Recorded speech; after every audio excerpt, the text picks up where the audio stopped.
Greetings from the Erie Coast. This is Mad Shad. Welcome to Sunday Reflections. That's better. Oh, as I crush my shirts.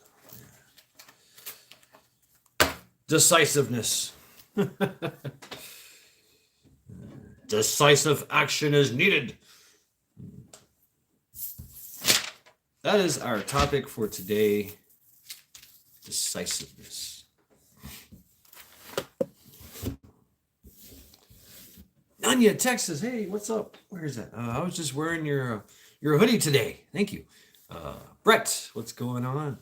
What's up, brother? Yes, welcome. Welcome, everyone. It's been a crazy day. Maccabees, what's going on? Johnny.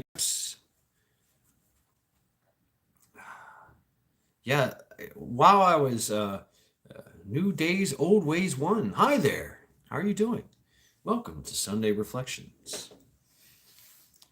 Yeah, this topic, decisiveness, inspired me to be decisive, and I did everything in the house. I did dishes, I did laundry, I organized my war bag,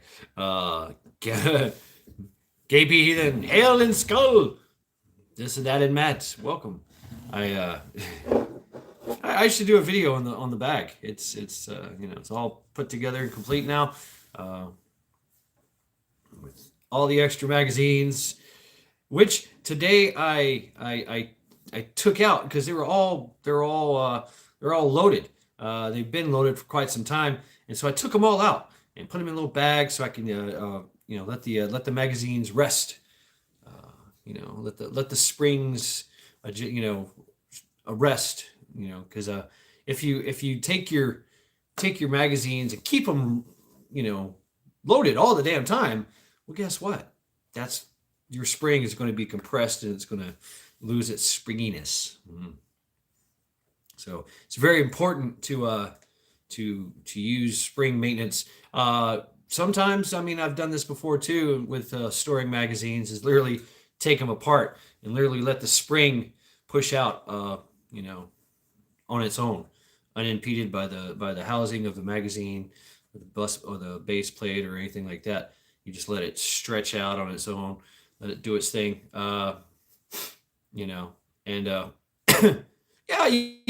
keep one magazine and just kind of rotate it around. Hey, meat puppet. But it's good to keep them that way. Random JL, welcome to Sunday Reflections, Decisiveness. I went decisive today. Well, Fang, I was decisive. I took all the magazines and I was like, okay, I've got this X amount of magazines. My 6 is my loadout, and okay, I'm gonna take them all out, put them in Ziploc baggies, and I was like, you know what? Now I need to do the same thing with the spares. So, and they're all loaded and ready to go. I remember this. I remember this in the Marine Corps. If we had to go do something, you had to hang out. It was a process. You didn't just grab your bag and go, well, let's go, motherfucker. No, it's like you hang out. You okay? We got load magazines. All right, yeah. Fuck. Let me get that stripper clip there. Zip. You do that shit, and then you get your briefing, and then you go do your thing, so and then you keep your magazines loaded because whatever, now you're going hot. But for storage, there's no reason to just keep them all loaded. But sometimes it is, though. Sometimes it is if you're at an elevated height of a level of awareness, if you will. DEFCON 2, DEFCON 1, whatever, I don't know. Whatever that is, then you might, go ahead and just load it up because you think, okay, well, yep, here they come. So might as well load everything and get ready. Or I'm going to, do my thing, whatever. Got to go meet the boys. Let's get together. But, doing all those things, and man, when I did that, I was like, you know what? I might as well put in the resupply reloads for that as well in a little baggie. So all I got to do is just grab a bag and zoop zoop zoop zoop zoop zoop. My magazine. So that way I have spare in my bag, in my vor bag, the vor bag. And I was going through other things. There's so many things. Took out the trash, made made lunch for the week, and cleaned the floor. Took me and Charity went on like massive walks. Some of the videos you've seen, Creek Still Flows, and a bunch of other stuff I was doing. I made my little flashlight that put a little Velcro on it so I could put it on the side of my helmet. Beep beep, and literally I can just literally go boop, and there it is. It's pretty cool. Just Velcro and some super glue. So I was tightening things and dust off Bonesy. No, I didn't. That's Wolf Fang. I guess I didn't do everything then, huh? No, Wolf Fang is just hanging out. But yeah, I mean this because I am a very decisive person. I really am. All my life I've been very decisive. And that it takes different levels of decisiveness. I talked about I for the first 2 years of Marine Corps career, illustrious Marine Corps career, I was a drunk.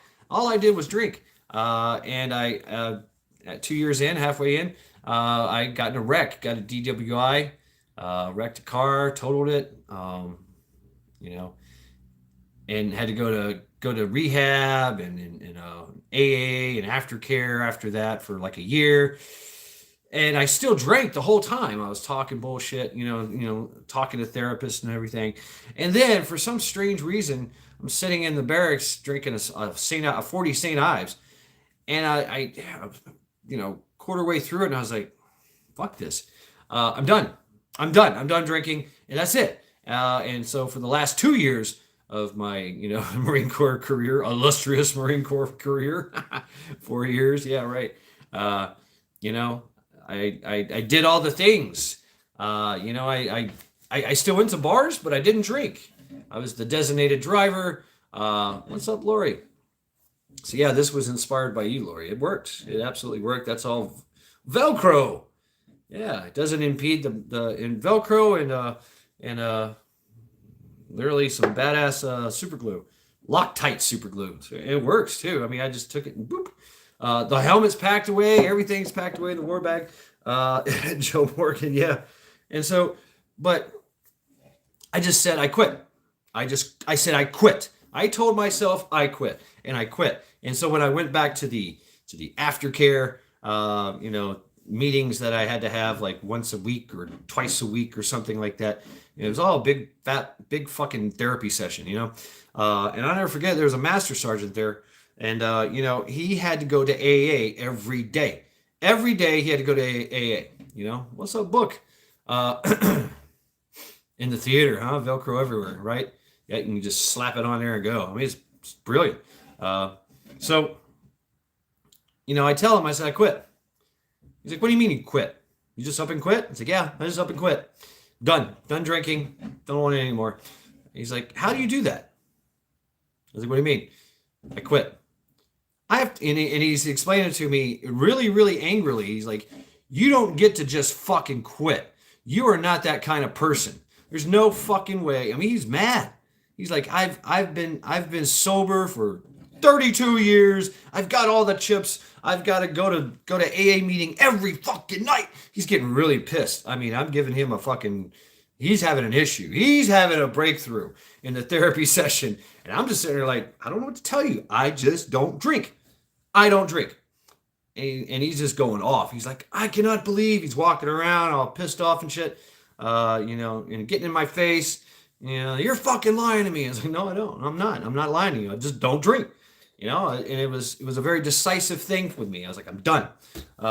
And yeah, for 2 years, that's how you were with cigarettes. Yeah. I mean, I should do that too with cigarettes. Virginia Roots, hey, welcome. And so, yeah, I mean, it was just one of those things. And I said, that's it. I'm done. I'm like that. I'll just quit. I'll just quit something, or I'll do something. I mean, I made up my mind to come here to Cleveland. Now it's been explained to me that people with multiple TBIs uh, have these kind of impulses, uh, decisive decisive impulses where they just like jump off a bridge or you know uh, start a fight with the biggest guy in the bar, and or jump a fucking a ramp, on a motorcycle. I mean, just to do it, just to be decisive. But it's an impulse, but it's also it's something else. It's something deeper. It's something inside me saying, I'm just going to do it. Just do it. Like Nike, right? Remember that? Just do it. Well, that was me. I was like, just do it. I'm like, okay, just do it. Now I like to, every battle was fought, every battle was won before it was fought, everything. That's how you're trained, right? You set down, you plan, you prep, you prepare, you go through all the motions, all the steps, everything it's going to take to accomplish the mission or the task, and then you go forth and do it. Um, um, High level athletes, fuck janky bullshitters. Okay, right on, janky bullshitters. You still drink beer? I do too. Planned and ready, sir. Roger that. Roger that, Majik. But and athletes, they do the same thing. They sit down and they moon sprouts. Hey, they sit down and they close their eyes and they visualize, running, and they jump the hurdle with their left foot and their right foot extends. Boom, they land on their left foot, right foot extends. Breathe, breathe, breathe. Every step is visualized through their head, and it's like the mind doesn't know the difference. It really doesn't. When you do something like that, that visualization, that preparing, and then when you go do it, you do it flawlessly. You do it exactly how you did it in your head. But life is life, right? Fritos, Japones, and blackened mahi mahi. Ooh, nice. I like that combination. Fritos too.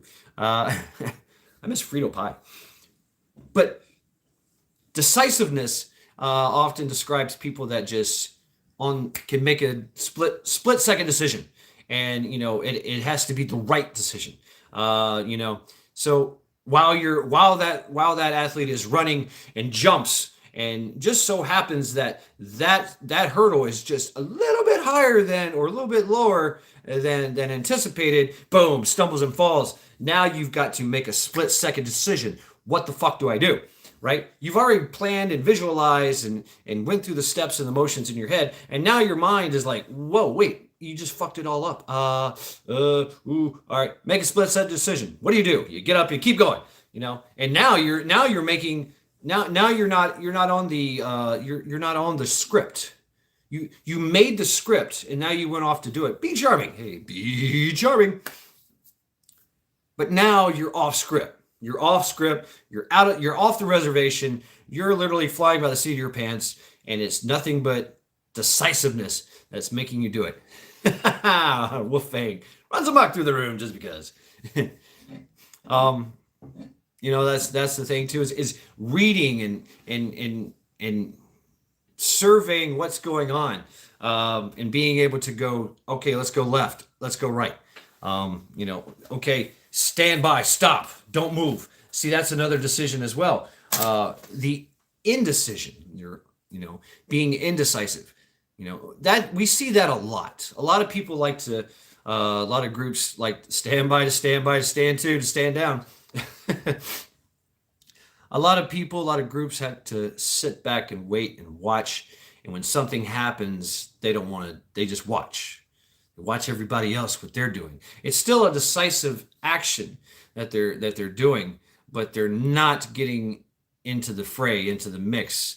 They're not, being a part of it. Some people, first time responders, they have to be decisive.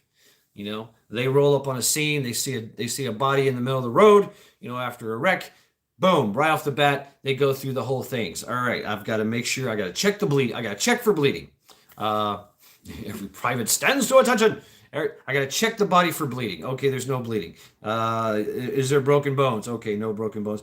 Are they breathing? Yes, they're breathing. Okay, great. Boom. And so the decisiveness. All right, are they passed the fuck out? Well, there's the issue.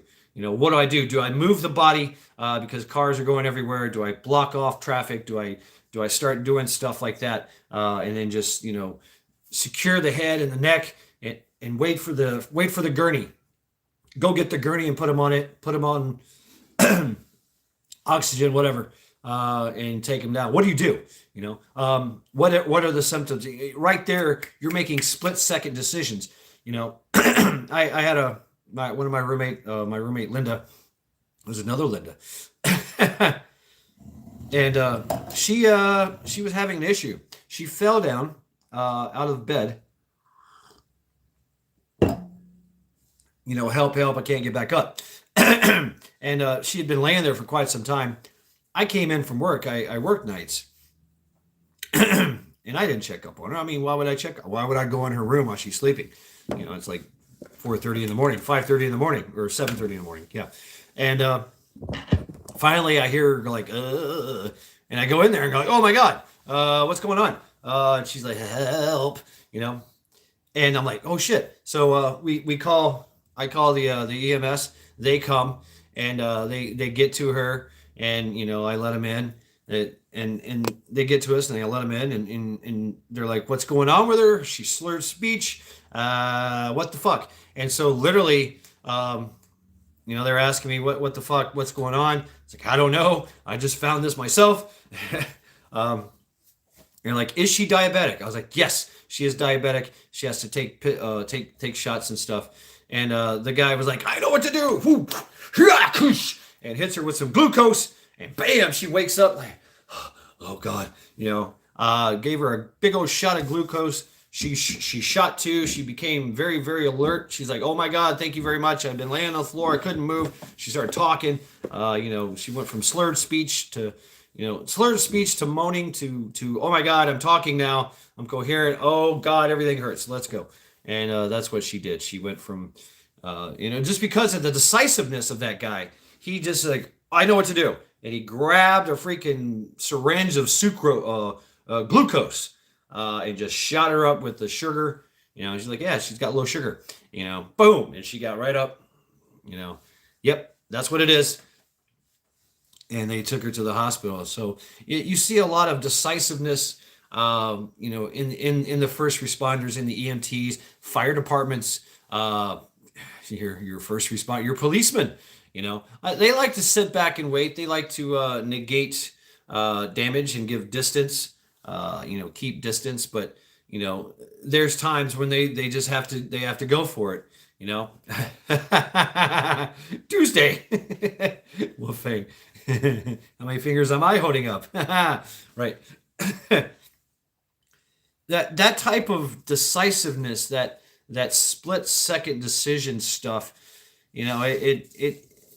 it comes from I don't know, it comes from being in that situation and something clicking, going, I know what to do.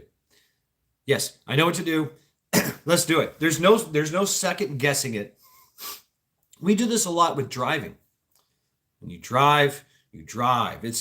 You're constantly moving. You're constantly making adjustments. You're constantly applying the brake and the gas. You're checking to the left, to the right. You're stopping at stop signs. Hey, what's up, wingnut? Boom. Welcome to Sunday Reflections. You're always doing so. And what happens when somebody cuts you off? You slam on your brakes. You have to make these split second decisions while you're driving, or you're not going to be driving anymore. you're going to be an accident. You're going to be why the first responders have to practice decisiveness. You might be eating the windshield or something.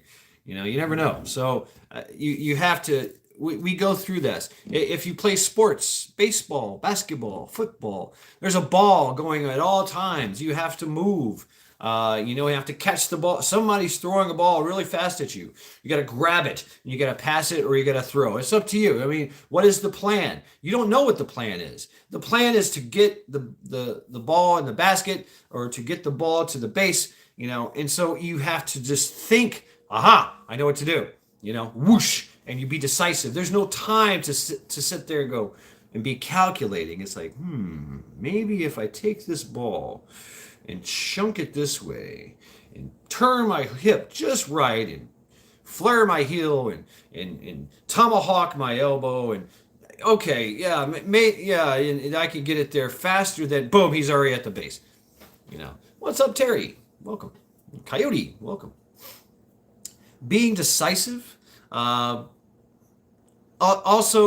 it also when I looked up like the definition of it, a decisive win, a decisive victory. Someone that dominated, and everybody is in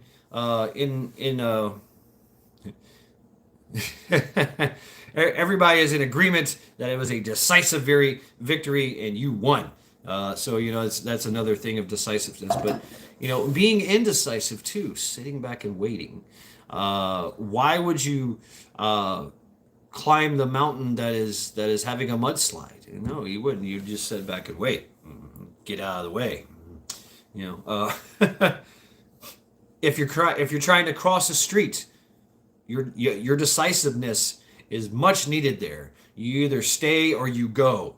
You either move or you stay. That's the thing it is, and that's what me and Charity face every day when we walk around, when we're crossing streets.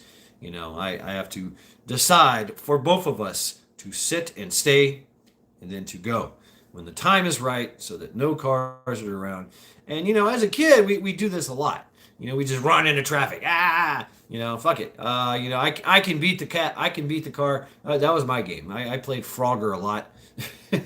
Then I did it with bicycles. Then I did it with skateboards. And I've been tagged a few times, and you're just like, yeah. There are three kinds of people in this world: those that make things happen, those that watch things happen, and those that wonder what the fuck happened. Stevie, what's up, Mark? You have to make these in the tactical world. You have to make these sound decisions, but you have to make them split second. Go left, go right. Doesn't matter. Make the fucking decision. That's right. Fuck cancer. Go Team Linda. Thank you, Stevie. But if you make the wrong call, you're on the hook for it. Why would you throw a flashbang into a warehouse that's full of solvent? Full of solvent and bad guys. Now, maybe it's a good idea. You just throw the flashbang in there, then you walk away. Problem solved. But if you have to get in there because there's a hostage situation or something, and yes, Mark is inspiring this one for me. But say it's a hostage situation, you don't want to necessarily use a flashbang or something that's going to be a fire starter. So you can't. That's a decision. I used to like the Norman guy and Kramer. Oh yeah. Oh, talking about it. He was like, So, and do you take the shot? So do you not take the shot? If you have the proper sight picture and everybody's out of the way, do you take the shot? Well, I mean, that's a decisive action that you're doing, that you think that you're engaging in. The Japanese used to call it satori in motion. Satori in motion is when you literally are in this almost like a trance-like state, yet you're moving without mind, no mind. There's no thought in your actions. You're literally going through the motions, muscle memory, that kind of thing. That happens a lot, and that comes from training. That comes from scenario trainings, going through different scenarios and exposing yourself to that experience in a training situation or in real life. What do? Well, you just don't you don't think about it. You've already thought about it. You've already done it. Maybe there might be a new situation, a new scenario that pops up that you're just like, oh fuck, what do I do? But then you just go through you just make a decision and you're doing it. Stress inoculation. Yeah, you're under stress. You're and there's flashbangs going on. There's smoke and there's heat and people are pushing you around and people are running all over the place. You're tripping and falling. You're bumping into stuff. But it's a very stressful situation because one fuck up, you get shot, somebody else gets shot that shouldn't got shot. Like one of your buddies. Or you shoot the wrong person. You're like, uh-oh. Or you accidentally shoot the gasoline tank that's been setting over there in the corner with the rags, and wow, there you go. Welcome to the inferno. So same thing with any kind of sport. So athleticism really helps with the decisiveness in somebody. It really does. What happens when? Here's an interesting thing. Yeah, the acetylene tank. Yes, don't hit the acetylene tank, the oxygen acetylene tank. When one is left to their own demise, been in lockdown, is away from people, in a confinement kind of setting, they start to lose their decisiveness. We've all heard the stories of what was his name? The great. He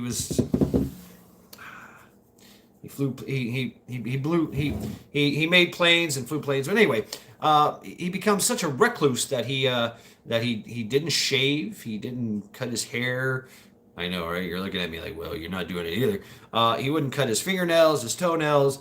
He wouldn't. He would just kind of. He just left to his own devices.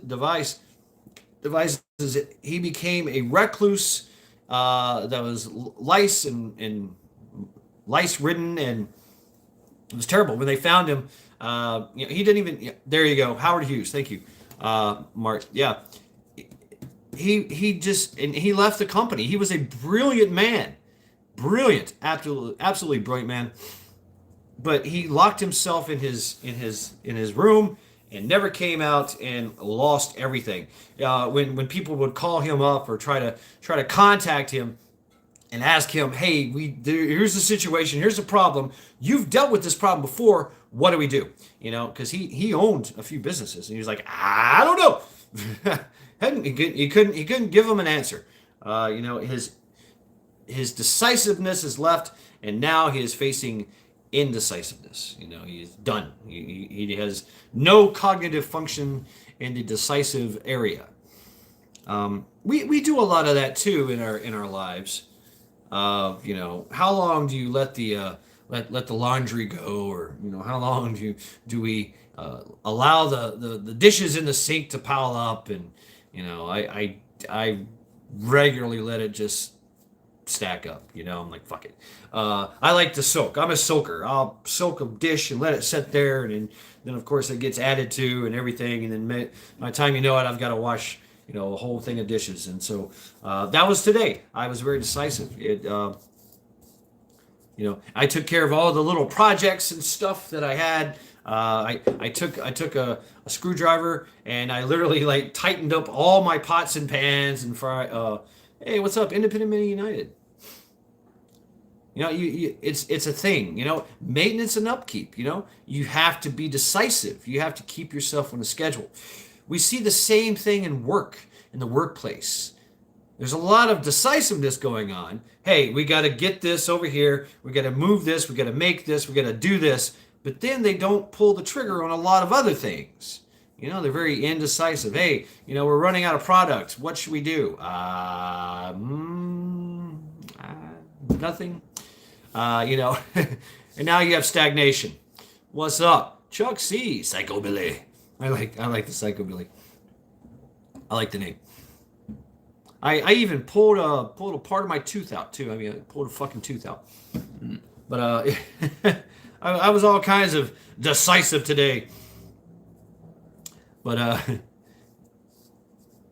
there's so much to it. And we forget to do so much, or we neglect to do so much because we don't want to deal with it. We don't want to be decisive. We don't want to make that call, right? Mrs. P, in work, there's a lot of people that do that. They don't want to make that call. They don't want to have the responsibility laid upon them. They don't want to be held responsible, held account to it. Why did you put 75 gallons of solvent in that tank? Well, I did the math. I was like, I made a decision. Boom. X Northern Sounds. Hey, you changed your name. Cool. What, 5 gallons of gas, warm up any situation. What's up, Lady Smith? I made a call. I was decisive. Okay, boom. Well, guess what? You fucked it all up, and now that's it. We've got a crap we've got a crap fucking product now because you added 75 gallons. You should have added only 70. Well, okay, all right. Well, I made a decision. So now I've got a bigger batch to make. So I'm really good at that. I'm really good at fixing my fuck ups, if you will. What's up, Jen? I'm really good at that. I'm like, oh well, I made a decision. I did the math. I did a split second decision, and I was like, I'm going with it.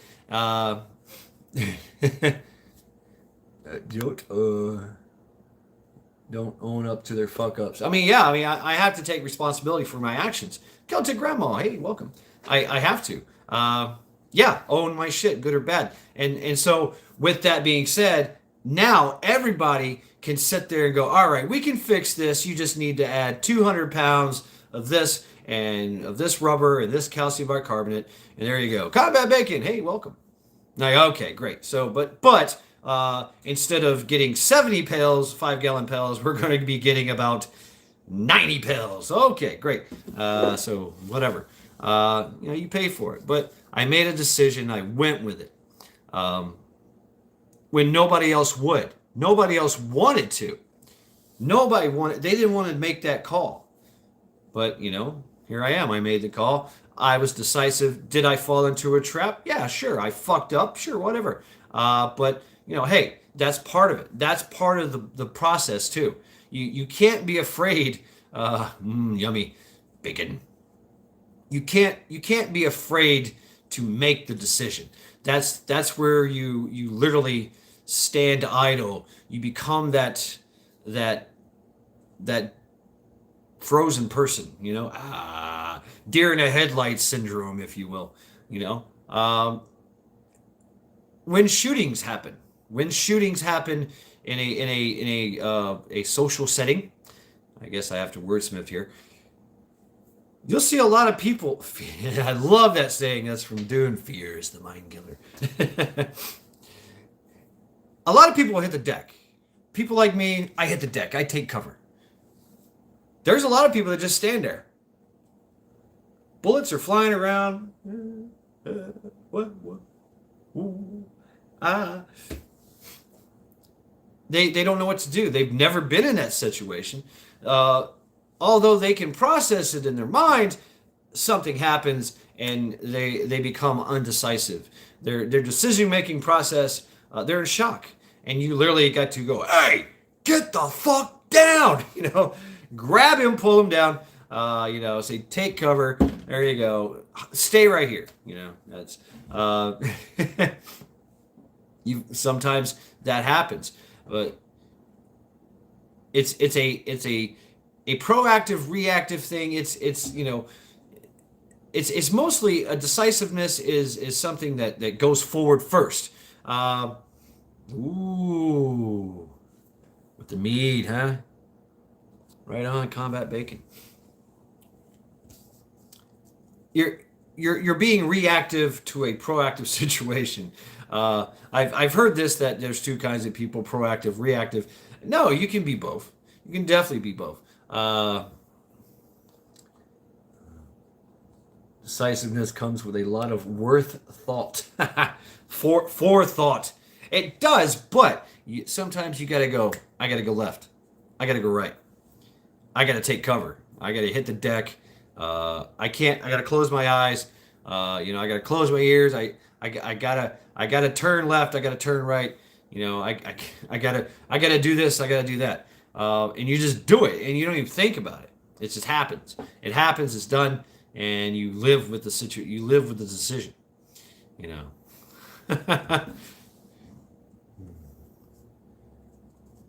If it hurts in some way, you've learned. Yeah. See, prepping plumber. Enjoy it while you can. Just seeing the notification. And a lot of times we live and we learn. I like to say that wisdom comes from doing stupid shit and surviving. Rhonda Piggin. Hey, haven't seen you in a while. How you doing? Da, da, da. No more 25 witchcraft words, y'all. Some of us folks are simple. Correct. But if you never had those thoughts begin with, and you definitely would have some cognitive problems making split decisions. I don't know, Stevie O. I've seen people that have never been in situations, like a shooting or a two-way range or something like that, and they shined. It was like, whoa, what the fuck? This guy, I was like, what'd you do? He's like, I'm a convenience store clerk. Wow, really? So fear is an excellent teacher, and when managed, a great survival tool. Tell my kids I'm not calling them stupid. I just did a lot of stupid shit. Yeah, but I mean, for the most part, Stevie O, yes. I guess, yeah. Working on my gardening project this year. Wow, Rhonda, cool. So, what? Talk about gardening as a decisiveness. You have to sit there and think, all right, what am I going to grow? You have to decide. You have to be decisive. All right, and at this point in time, these seeds have to go in the ground after, of course, that I've treated the soil and made sure that the planets are aligned and the water is flowing correctly, all that kind of thing. So. See, yes, but I bet that same people have been put into positions outside of life and death, and I'm here to tell you, sometimes convenience stores have to make split decisions. I agree. I agree, Stevie O. Absolutely. Yeah. I mean, do you go with what's up, Sherry? Do you go with the Twinkies or do you go with the ho-hos? What do you mean we're missing $50,000? Oh, shit.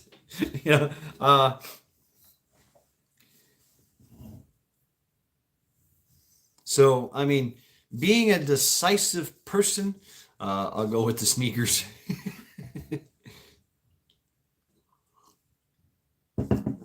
It is a mindset. It is, but it's something I don't know. It's a run, duck, or comply. I'm seeing a lot of good. I can be productive in a firefight. I can cook and garden. Oh, and fix stuff. I think I'm well-rounded. Right on. It goes back to the black and white kind of folks, no gray area kind of folks. Most are leaders and not followers, right? But being decisive as well helps you to be flexible. It does. You make the decision. I'm going up that mountain. Well, okay, you get halfway up the mountain. You're like, well, I can't go all the way up the mountain, so I got to go around the mountain. Okay, so let's be flexible here. Or, the boulders are falling and there's lava coming out of the mountain, so maybe we should go down the mountain now. So it does help with being flexible and knowing what the capabilities are of yourself and what the task at hand is needed to be accomplished. Be like Gumby, right? That flexible. Carrots or cabbages? See, I mean, that's a good question, right, Mark? That's a decision you have to make. You're like, And then what are you going to do with them afterwards? I mean, if you get a good crop, you got a bountiful harvest. Are you going to donate them? Are you going to eat them all? Are you going to cook them and can them? Are you going to freeze them up? Yeah, I seen that, Chuck. Yep. And good segue. What's up, Hillbilly? What about when faced with tyranny? We've seen how decisive people were. when the scamdemic came around, most went along to get along. Let's just go along to get along. Let's go ahead. You have to have confidence in your own abilities to make good decisions. Yes, indeed, confidence is definitely needed. Uh, Even overconfidence. You love the smell. I love the smell of cabbage in the morning. We've seen how people just became undecisive and fell into the slave mentality. I'm going to blend in. I'm going to wear my mask. I'm going to be one of these sheeple, just because I don't want to make a scene. And then people like me and others are just walking around without our mask, going, "Why are you guys wearing masks?" Yeah, follow the herd, be a part of the herd. Nah, we've seen that. But we also seen a lot of people that stepped up and like, hey, this is fucked up. What the fuck are you guys doing? And they made that decision, even though everyone was being blacklisted and ostracized and criticized and canceled. You know, look up alone. After all that time, all that strife and adversity, they still stuck to their decision. I'm not going to get that. And that's the way it is. I made the decision. That is who I am. You don't know who I am. You don't know what I'm capable of. That is my decision, and that is final. Now it's, yeah, black or white. Yeah, I mean, I see that, but it's a decision, and it's got to be a strong decision. It's got to be a resounding decision. I make this decision in clear mind and state of mind, clear present state of mind, and I'm doing it for a reason, and I say no, right? If you can't eat it, fuck it or kill it, burn it. Fuck, fight, eat a hamburger.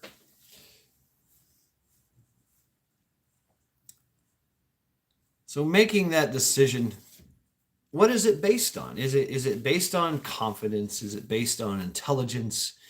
Is it based on emotion? Emotion does have a bit to say about it. I mean, watching everybody jump off the cliff, do you want to follow them just to see what they're doing? Maybe you want to follow them and stand with the herd and go and try to preach. Go, guys, stop it, please, guys and gals, just take off your mask and stop killing yourselves. There's a we're running off a cliff right now, and you're running with them. Do you stick around? Do you try to be the voice of reason in a herd that's eventually going to push you, grab you, and take you with them off the hill, off the cliff? Weed and Cheetos. You might save a few. 10,000 lemmings can't be wrong. You might save a few. You might get a few people that say, hey, you're right. I'm out of here. And that's good,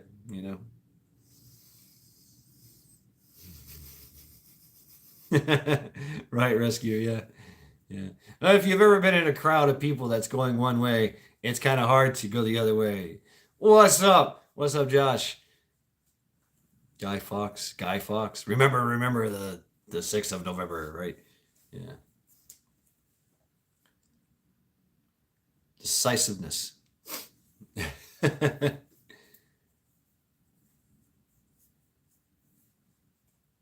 so that's what I got. That's what I got. Decisiveness. Now we can talk about indecisiveness. A lot of people have that.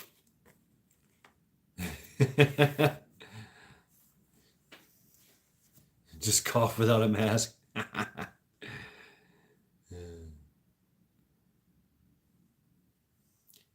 I suffer from indecisiveness. I do. I will let things go. I will sit there and look at it, walk by it every day and look at it and go, I need to do that. I need to handle this. Uh, you know, I need to do that. Uh, I do, Lori. I got half of it left. You know, and it's just like it's just not a priority. Uh, Erwin Rommel, right? Yeah, interesting. That was the mission statement of the Marine Corps Infantry: locate, close with, and destroy the enemy by fire and maneuver. Repel the enemy's assault by fire in close combat. Yeah, Rommel. Rommel was just absolutely brilliant. But when does indecisiveness become a hindrance? And when does it actually become a bad thing? You know, Pot B, you could probably talk about this. This was something I forget the name of this the thing, but we had a lieutenant that while we were in Africa, we were doing our thing, right? And but this platoon commander, he was obsessed with us having boot bands on. He was obsessed with having our sleeves rolled up. He had to make sure he was running around doing stupid shit. He's like, do you have your papers in order? I was like, dude, we're going on a patrol. I mean, well, I don't care about my fucking papers. That's not a fucking priority. They're just running around doing stupid shit. In being very decisive about it. Chasing the promotion. No, he was actually fucked up. I mean, he's like, I mean, he was really concerned that I had lost a boot band. I was like, well, I was getting shot at, so I ran away. And usually you don't wear boot bands when we're in the field. You take those shits off. Dirty infantrymen. But he was doing these little stupid things, little stupid things that didn't need to be done, doing paperwork. I'm like, we're going on patrol, sir.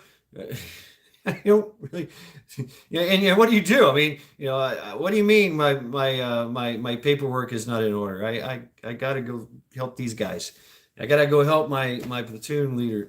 I gotta go help my platoon do the thing. you know uh you know but he was very decisive about it. He was adamantly decisive about it.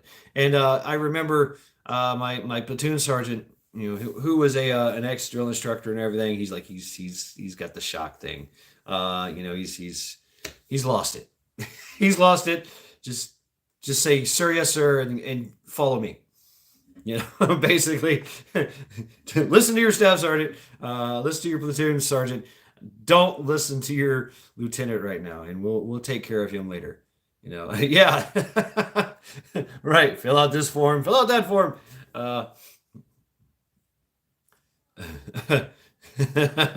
It probably was rescue. But I mean, it's like he fell back on a default setting. And like he was Lieutenant Dan, kind of, kind of. Kind of. He would do little stupid things. He would ask us why. He would go around and check our canteens and go, your canteen is only a 3/4 full. You need to top it off. You really top it off, sir. I have a Camelback. Yeah, but you gotta have that. You gotta have that. Do it. Please, just do it. I mean, he was kind of freaking out on us. He was kind of freaking out, and but he was very decisive about it. But and I remember I remember I don't know if I can't I can't I can't tell you. I can't tell you. But there was contact, and the platoon was told to stand down and take cover and wait for the lieutenant, who showed up 10 minutes later after the firefight was already over. Just because he had something very important that he had to do. He was doing a long flanking maneuver while the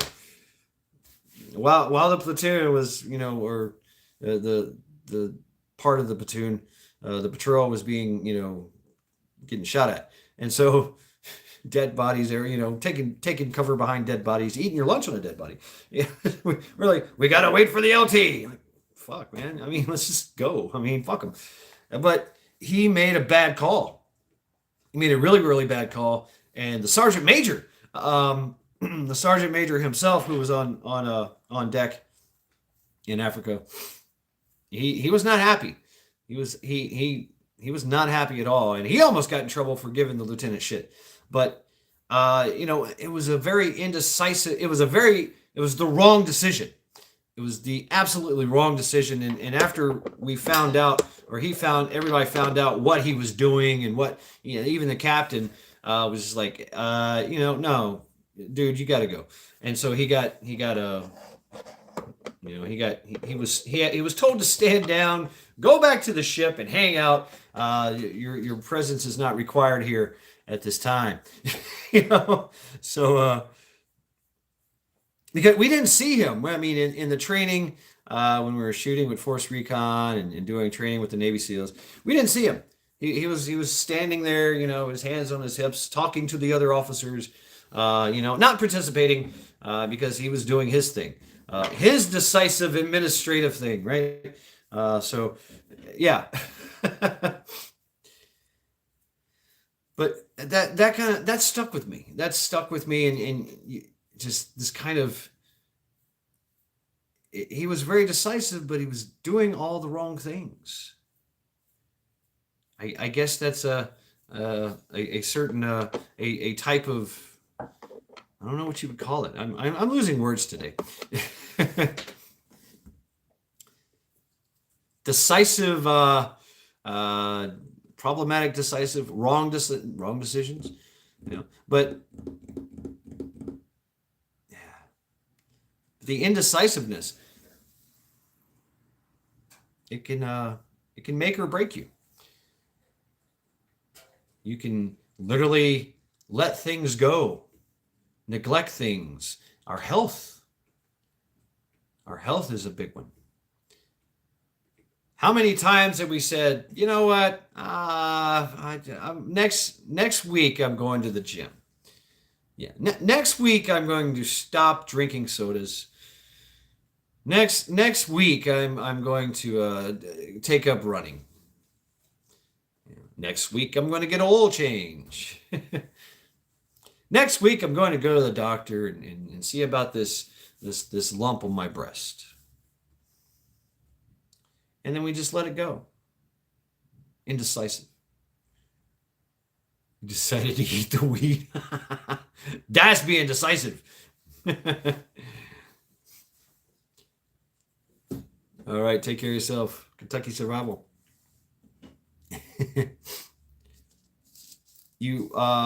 I remember I got stabbed in the shin.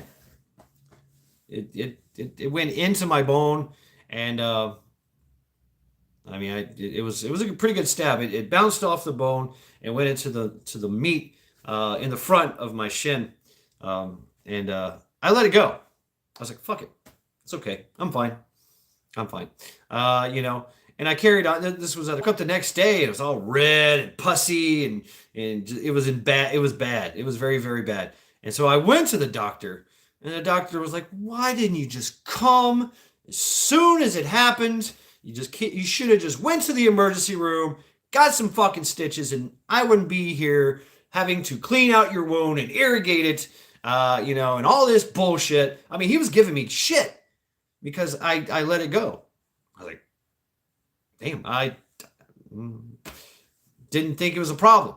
Yes, it's a problem. He's like, yes, it's a problem. If you would have let this go, you probably would have had gangrene. You probably would have been back in here a week later, and we'd be cutting this leg off. I'm like, fuck. Yeah. Oh man, you guys are getting to throw some duct tape on it, call it a day. Yeah, I didn't even do that rescue. I was just like, let's go. Fine.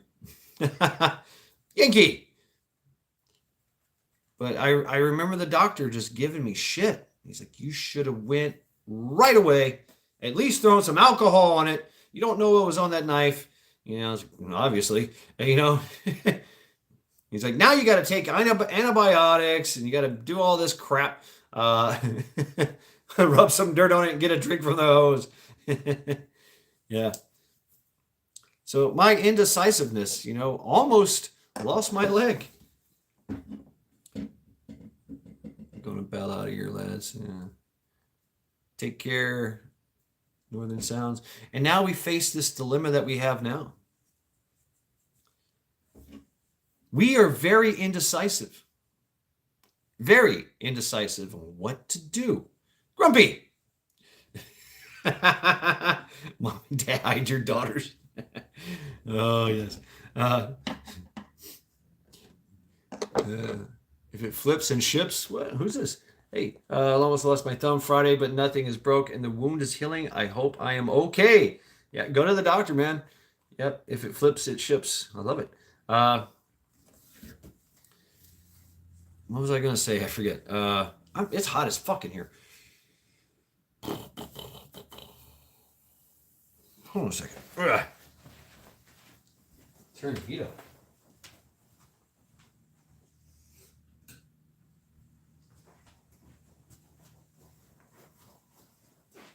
So being indecisive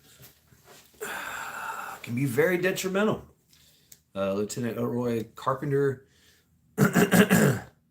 Captain Wallace, USN. Being indecisive can be a game changer. You can ignore what's going on around you and not take action. All right, take care, Josh. And it could change everything. It's as hot as fuck. There's a hot shit fuck, a holy shit fuck, a fuck shit. You were government property. Yeah, I know. Some say that we are, but we're facing this.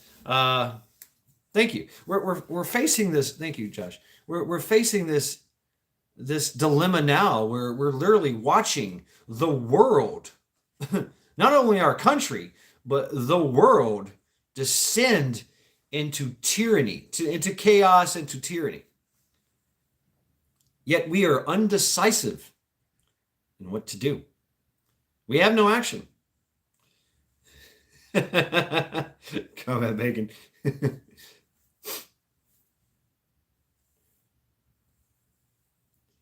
And maybe that's the deciding factor. Got to have bail money to do these things. But we've seen so much. Even the woke are asleep. Wow, no shit. Hotter than Satan balls in wooden undies. You guys are amazing. But we watch it. We're watching it in real time, being played out. The encroachments, the infringements. And yet we are undecisive. And that's the thing, is if somebody is decisive, if more people become decisive and do something, then more people will do the same. Because that's what they do. Everybody sits around and watches and waits and listens and learns and goes, "No, I don't want to get in. I don't want to get in trouble. I don't want to be a part of this. I don't want to be the, if I go out there, I don't want to be the martyr. That kind of thing. But if everybody does it all at once, which, getting that to go, then you have decisiveness. Then the decision is easy. Then it's an easy decision. You see what happened in Brazil and, all these places where they literally took to the streets. They took to the streets. They did their January 6th. They're still doing the January 6th. It's more like a hot smolder. El Salvador. They did something. Yeah, they're kicking ass. El Salvador, not just the president. The president was the El Presidente. I don't remember his name, but the El Presidente. He's seen how the WEF, the EOs uh, were doing to their country, and they were using a lot of the gangs. The cartels were literally taking over the country. It was anywhere you went was a firefight. Everywhere you went was death and destruction. It was a war. It was an absolute war from a outside force in El Salvador. And so El Presidente was like, "Hey, that we gotta do something."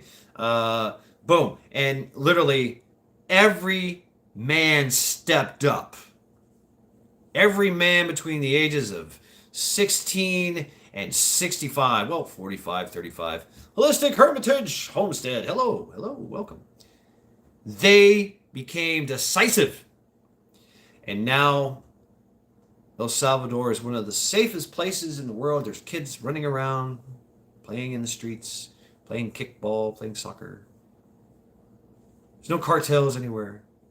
You might hear of something here and there, but literally men, hard-working men that made a decision to stand up, grab a gun, and get to it. They stand in the middle of the streets. They're doing fire watch. They're literally doing security, active security. All the military, all the police, everybody. They're just standing there, patrolling, just standing there as a deterrent, watching everybody do what they got to do. And there's no cartel. The speech that the president of El Salvador gave, it was one of these just amazing. You could see the pride in everybody's faces. You could see it. They were just like, yeah. And they took charge. They were decisive. And they made their own future, which is a good one. A really, really good one.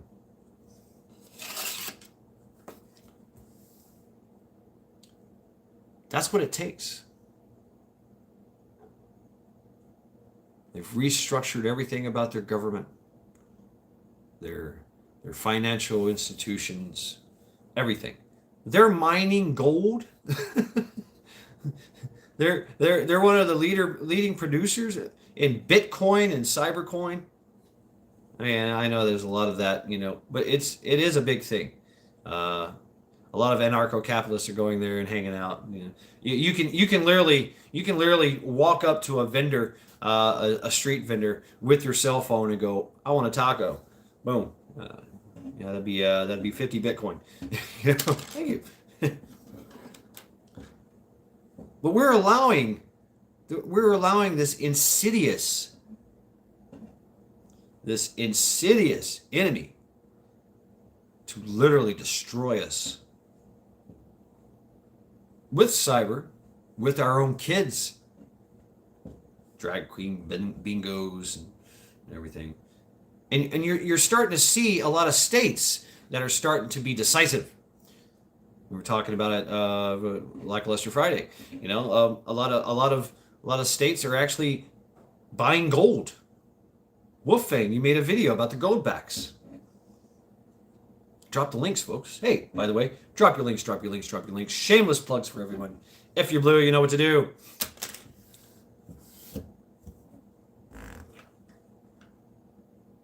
We as preppers, a lot of you preppers out there, homesteaders, ranchers, Hulk like fire, big fire, hot fire. You have to be decisive, right? A cow is giving birth. Something happens, the calf is turned around. You got to make a decision to either scrap both of them or put your glove on, go in the cow, turn that thing around, right? Yeah, Mark. Yeah. And they've done this many, many times over. Check out the Anunnaki thing. The Anunnaki are in my archives. The Anunnaki. What's up, Chicken Man? What's up, Kevin?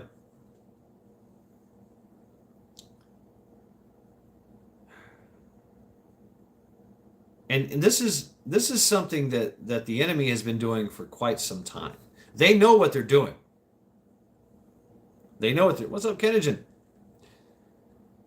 Oh yeah, burgers. I made, and what I'm going to be eating this all week is I made turkey, bacon, barbecue sandwiches with lettuce and tomato, lettuce and onion, or lettuce and cheese, mustard cheese, and some mayonnaise and some toasted Italian bread. Fucking amazing. Maybe next week I'll get some, or yeah, next paycheck. Yeah, I'm gonna go the burger kick. Right now I'm on the right now I'm on the turkey kick, the poultry kick.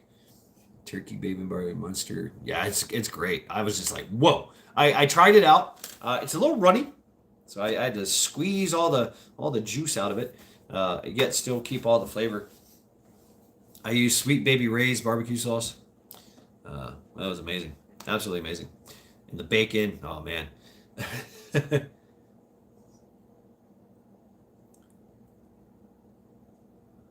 there's going to come a time, because the time has been past a long time, 2 years, 3 years. I was wondering. I was wondering when something was going to happen. When is decisiveness going to happen? But it seems to, when somebody is very decisive, then it gets covered up. Oh, because that gives people hope. To see a confident, decisive individual or group getting out there and doing the thing, making change and stopping the threat, standing guard. That's what it takes. It takes strong men and women to stand in defense of the nation. Be decisive. Also takes sound moral judgment and character. All those things. Usually they're family men. Usually they're young men, 18 in their 20s. Constitution Garber.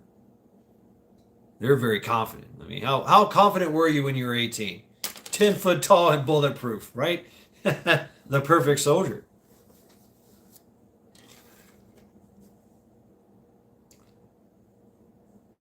Now we just watch this show.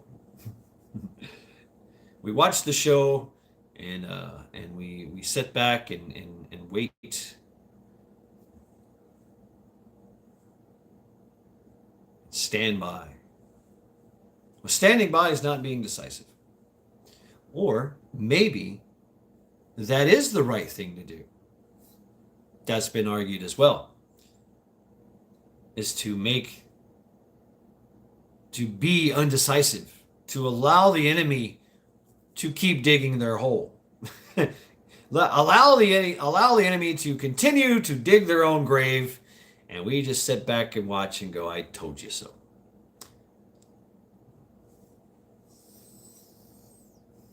Nine weeks soaking. Wow, tinctures. Cool. I used to help make some tinctures. I forget the alcohol. Mark, yes, but no. And so, yes, but no.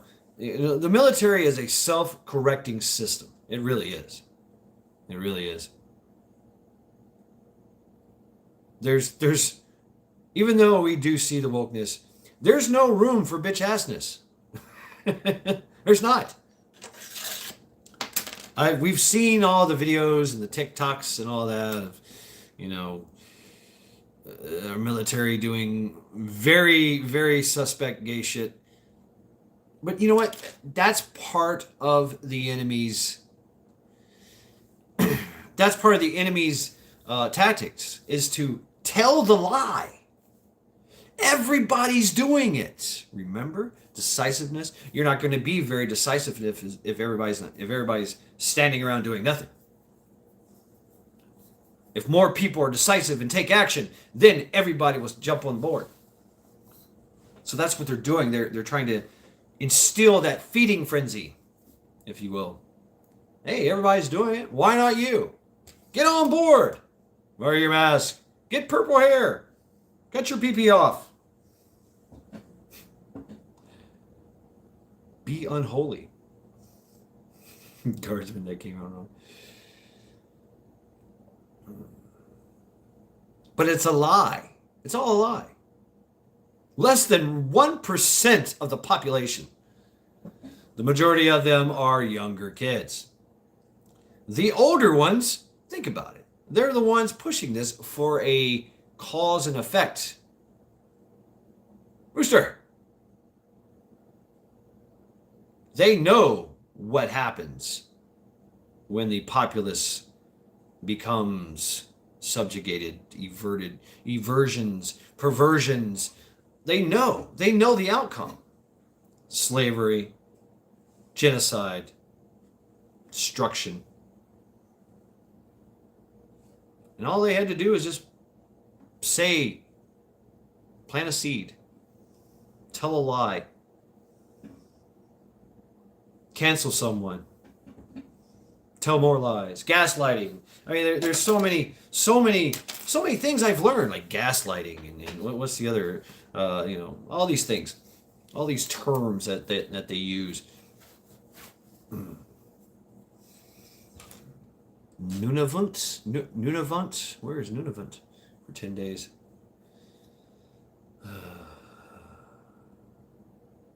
Right, combat, yeah, the Norns.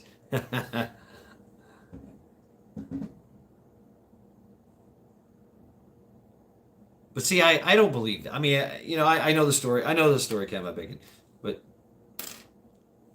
we're the asshole in charge of our own destiny. We are. We can change this tomorrow. We can change everything tomorrow. When the sleeping giant awakens, he's hungry.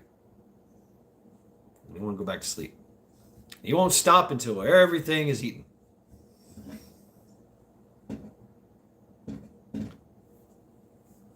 And I've heard this too, is that the best decision to make is just to turn your back on the system and do your own thing. Don't system. That works. But not in the country that you're ignoring. Eventually, it will catch up to you. Eventually, they will seek you out. They will find you. It takes the whole population.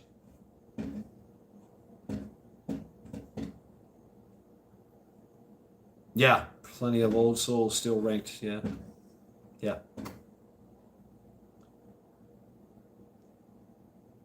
And that's what it is. The older population has to lead the younger, capable, confident, decisive population, which in turn has to provide guidance and direction to the younger population.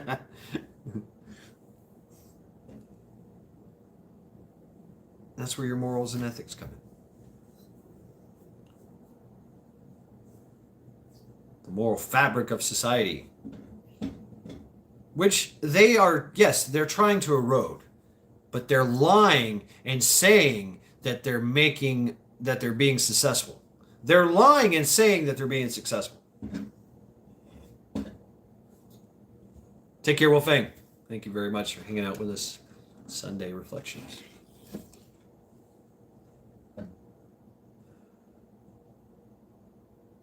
I'm probably going to end this too.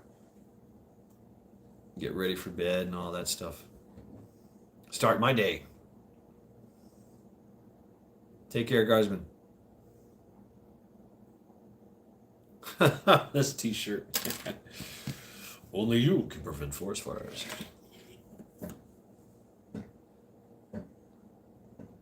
Monday. That's right.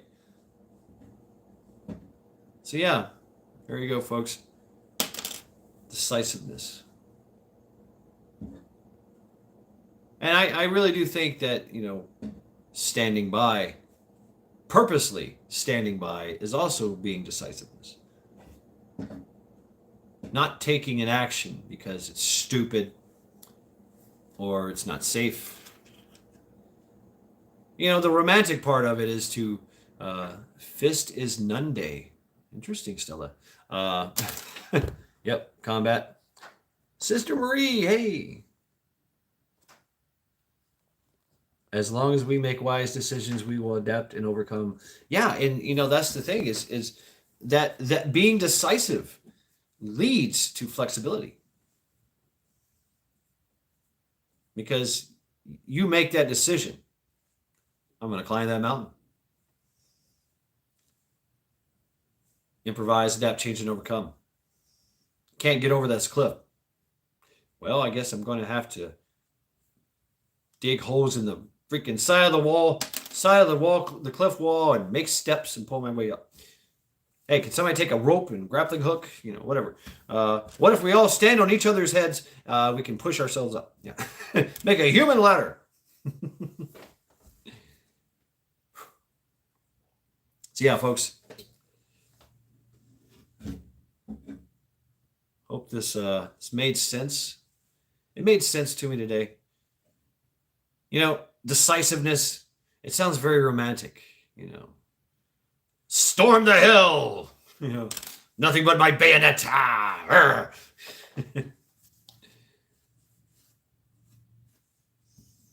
One of these, and it never happened, right? Indecisiveness. Well, see, that's the thing. Once you've done it in your head, your mind says, okay, it's already been done. Don't have to do it. So it's kind of a mind fuck when you sit there and you visualize climbing that mountain. Well, your mind says, hey, you've already climbed the mountain. And then you rationalize it by saying, yeah, I've already climbed that mountain. But you haven't. So now you got to make that step. Make the decision. Be decisive and climb the mountain. Go. Then everything falls into place.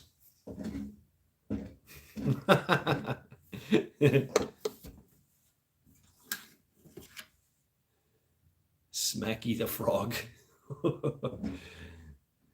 Yeah, so thank you all very much hanging out with me this wonderful Sunday. Right on. Thank you, Rescue. Yep. And as Rescue says, make it a good day. I like that. You got to make it a good day. Yeah. Yep. 0 dark 30. It's been dark here for a while.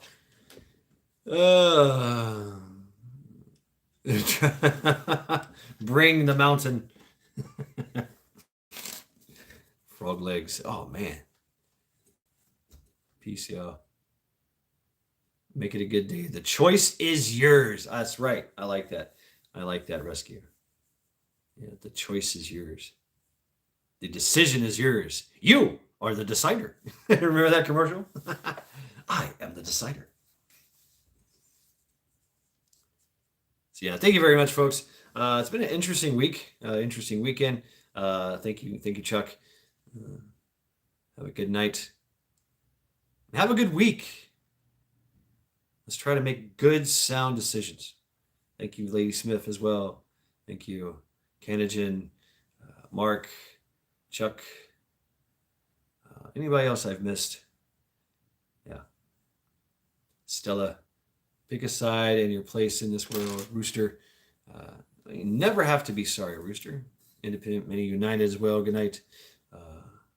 Yes, thank you all. I'm feeling very tired. Repping Plumber. I seen that you dropped something. I have to go back and check it out. Random JL. Yeah. Much love. Jules, Sherry, Stuart, Rescue. Make your evening a good one. That's my plan, Rescue. I feel very tired right now. My eyes are tired. I'm like, oh, God. Yeah. And Holistic Heritage Homesteads. Yeah. You as well. Thanks for stopping by. There's some other people that came in that are new, I guess. KP Heathen, thank you as well. Enjoy your night. All right, thank you, folks. I am getting extremely tired. I know it takes me so long to get out of here. I mean, look, I can't even speak now. So, thank you all very, very much. It's been Matt Shad, Sunday Reflections. Have a good night.